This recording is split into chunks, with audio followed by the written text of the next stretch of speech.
higher na 46 inches. So ito yung main board, tapos power supply, dito yung T-con nya. So ang issue nito ay nagpo-protect yung kanyang DC to DC pag nakatap yung side na ribbon na ito. Ngayon ginawa natin dito, nag-block tayo ng signal dito para may ipalabas natin yung side na ito. Kasi pag hindi ka nag-tape method dito sa side na ito, nagpo-protect siya. Kaya dapat i-block natin yung signal para mag-normal yung display ng side na ito. Para lang matrace natin yung problema ng unit. Okay? Tingnan natin yung pinaka-problema ng unit pag naka-tape yung side na ito. Kung ano pang solusyon ang pwede natin gawin sa mga ganitong issue. Higher na 46 inches.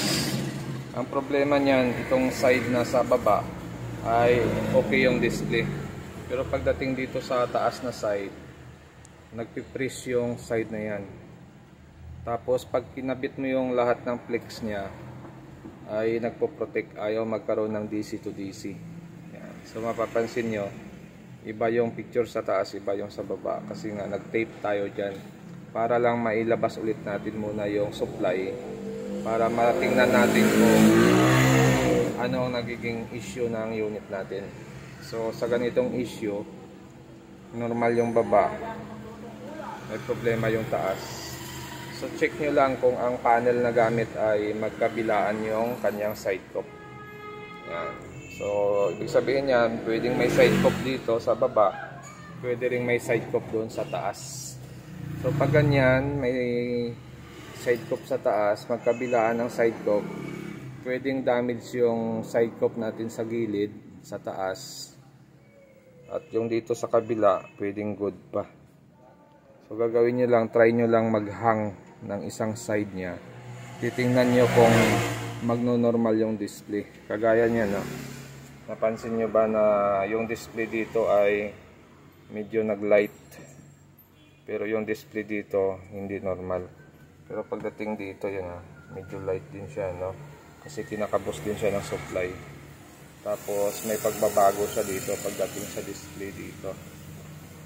Yan. So gagawin lang natin dyan, dahil may side cup dito, i-remove lang natin yung side cup na yan. Ito. Yan, may side cup yan dito. Tatanggalin natin yan. Bali, ilan ang side cup nito? 3. Yan, mayroon din dito sa pinakailalim na side. Okay.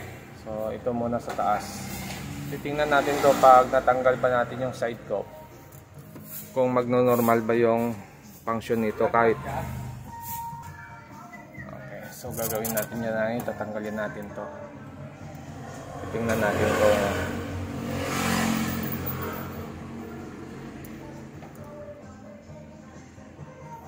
Yan, oh, pansin nyo ba? Nag-iiba yung display, ano? Yan. So napitas na natin tong isa. So nag-iba pa rin yung display nya. So tatanggalin natin lahat. Okay, so yan na. Bali natanggal na natin yung magkabila, ano?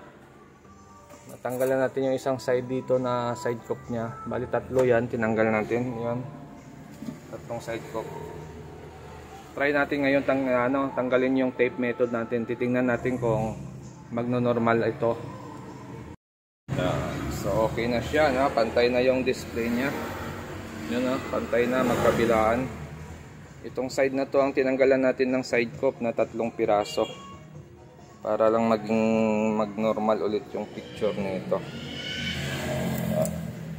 So sa pagtatanggal nito, dapat sigurado ka talaga na ito yung may problema. Kasi wala nang balikan ito pag tinanggal mo. Kaya wag basta-basta magtanggal ng side cup kung hindi ka sure na ito yung may problema. Pwede kasing masira ka lalo yung ginagawa natin pag nagkamali tayo pagdating dito. So ingat-ingat pag side cup problem. Ano, okay pa siya. Okay pa yung display, wala pang damage yung glass natin.